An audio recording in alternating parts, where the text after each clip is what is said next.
So Valve messed up. They messed up really bad. Last night, Valve updated TF2 for the first time in, well, forever. And it was nice, but it wasn't much. It released quite late for me, and I'd had a pretty long day, so I posted a few quick memes on Twitter joking about Ricardo and how the update was pretty lackluster, and then I just went to bed. And then all hell broke loose.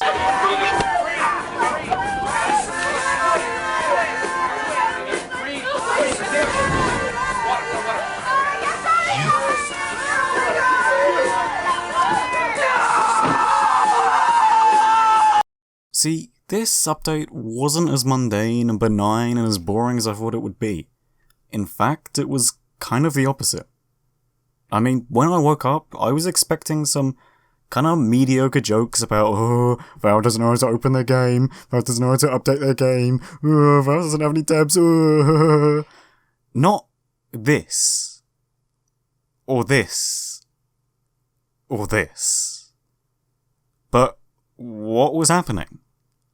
Well, Valve, whether they did it on purpose or not, they changed the chance to unbox an unusual from 1% all the way to 100%. What the fuck? What did you do? What did you do?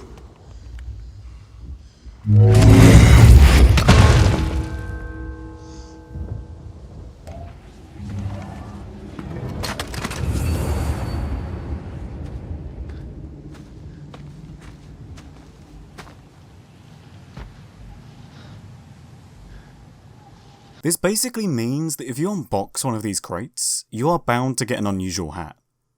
The rarest items in the game. Which is insane. And at first you might think, great, yeah, unusuals, we love unusuals, everyone wants an unusual.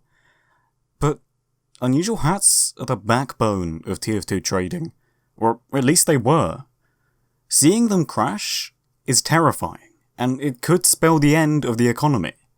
The fact we live in a world where crates are almost as expensive as unusuals is fucking terrifying, and we should all be worried. You see, the last time Valve did something like this was Halloween 2017. They changed the unusual unbox rate from 1% to 2%. See, this seems like a tiny change, it's just 1% extra, right? Well, no. It basically changed everything. When you think about it, Valve effectively doubled the chance to unbox an unusual. And this was actually how I unboxed my first unusual. But it quickly oversaturated the market. And the effects that were unboxed in that crate dipped in value. When I say they dipped in value, they nosedived.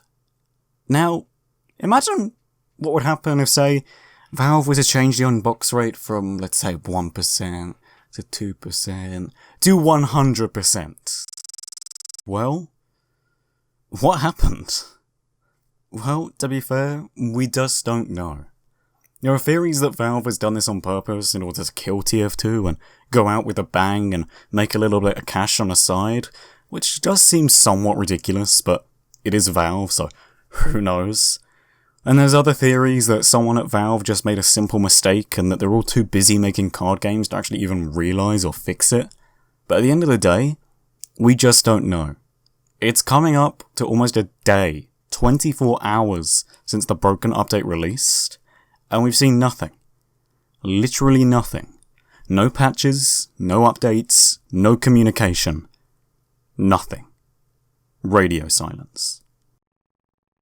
I mean, well, what happens now?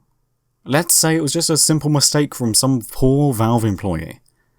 Well, what do? Do they delete the unboxed hats? Do they make them untradeable? Do they do anything? I'm not sure.